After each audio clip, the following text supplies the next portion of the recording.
We want those wipers to be working.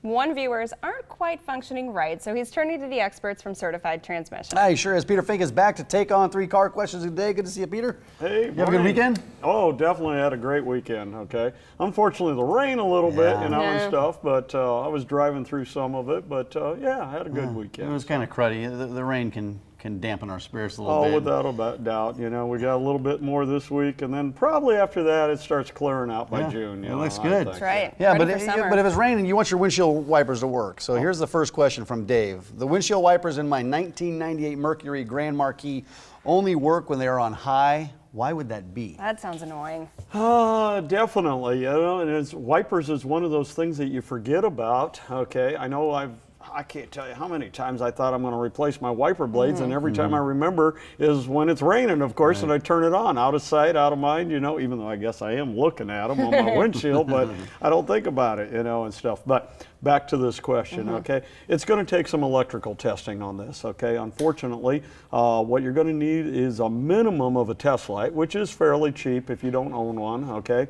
Or the better thing yet is a voltmeter, okay? What you got to do is go to the wiper motor itself, and then turn it on to low and see if there's any electricity out there, okay? And if there's none, you've got most likely a bad switch, but then what you got to do is actually go test at the switch to make sure it's not sending voltage outside of the switch, okay? Since he says it's working on high, it uses the same wire for high and low, okay? It just sends different voltage, okay, so it must out be there at the to switch, the motor. So it could be the switch, or it could be the circuit in the motor that's actually burned out, okay? And that's why if there's voltage at the motor, then it's going to need a new motor. You know, you call a salvage yard, you probably get one for $25, okay? So it's not an expensive part. Fairly easy, straightforward, 3 bolts to bolt it on and off, not too terribly hard. The one on the back side is a little hard to get to, okay, and stuff, you know. You'll learn how maneuverable your hands are, okay, and with your wrenches, okay, and stuff.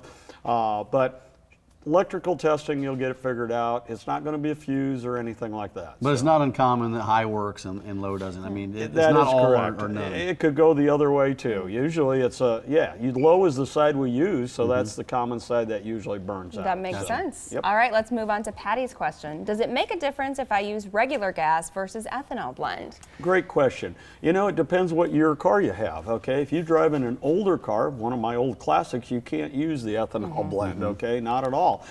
It will ruin the rubber and the carburetor and things like this, okay? Even some of the early fuel injections you'll have trouble with. If you have a 1981 or newer, which that's 16 years old anymore, okay, you know, then you're okay using the 10% blend, okay? Like I said, it's got a little complicated on gas, okay? You got a 10% blend. There's a 15 that came out. To use a 15, you need a newer vehicle on that. That has to be something, I didn't look it up. I think it has to be a 2010 or something like that. Somewhere in that ballpark. Somewhere in there. I don't know exactly. It would be on the internet. I didn't look it up since I didn't know the question or whatever. But if you got a newer car, no problem. Then, of course, they make the E85, which is, people get confused because then that's the opposite of the 15, you know? And I mean, I wish they wouldn't have done that, okay, and stuff. E85, your car will have a yellow gas cap, and it says. So when we say ethanol blend, you don't want to for sure use the E85 unless your car. The 15, I don't like using it either. I like using regular. I usually very rarely use the ethanol myself, okay, unless I'm driving a newer car, okay, and stuff, because it will give you trouble. So. Okay, well, here's the final question. This one comes from Abby, and she says, over the past week, I've noticed a clunking noise coming from the front driver's side of my 2011 Ford Fiesta. I had not heard this noise previously. It happens when going over bumps and drains, and it speeds over about 15 miles per hour. Looking under the car, nothing is hanging off. Any ideas? That would have been the first thing I would have done too. Like, what's going on? There you go. Something? It's like popping that hood. Okay, the engine quits. Yep, it's still there. Okay. You know, good news is, like you said, nothing's hanging off, and it most likely wasn't going to be. Usually what it is, it's going to be a suspension part. Usually it's a sway bar, and a bushing wears out, okay? It will be attached, and you actually won't even see it, but it's loose.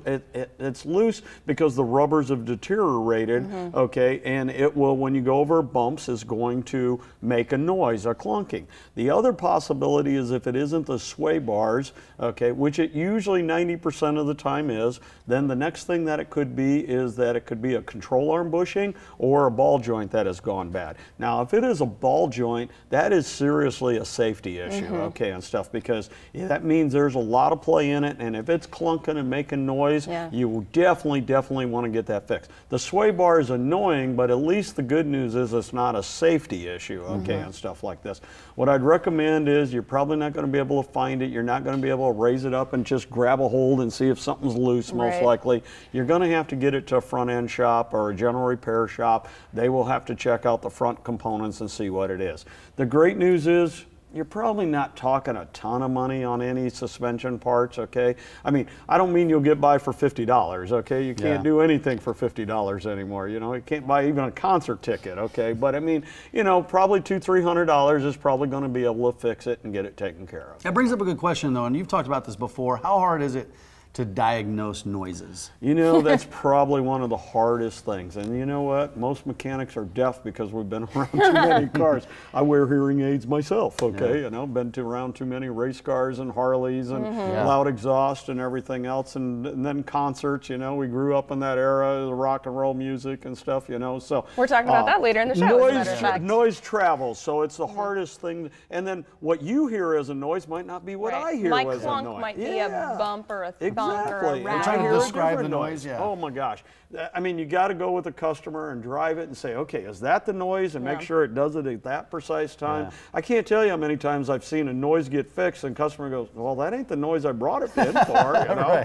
Okay, it's a different noise than what you heard. well, I was going after the loudest one, okay? I mean, you know, I didn't care about that one. A certified transmission, 5 area locations, certifiedtransmission.com. Peter, thanks for stopping in today. Always a fun Good to see you. Appreciate Thank it. you. All right, well,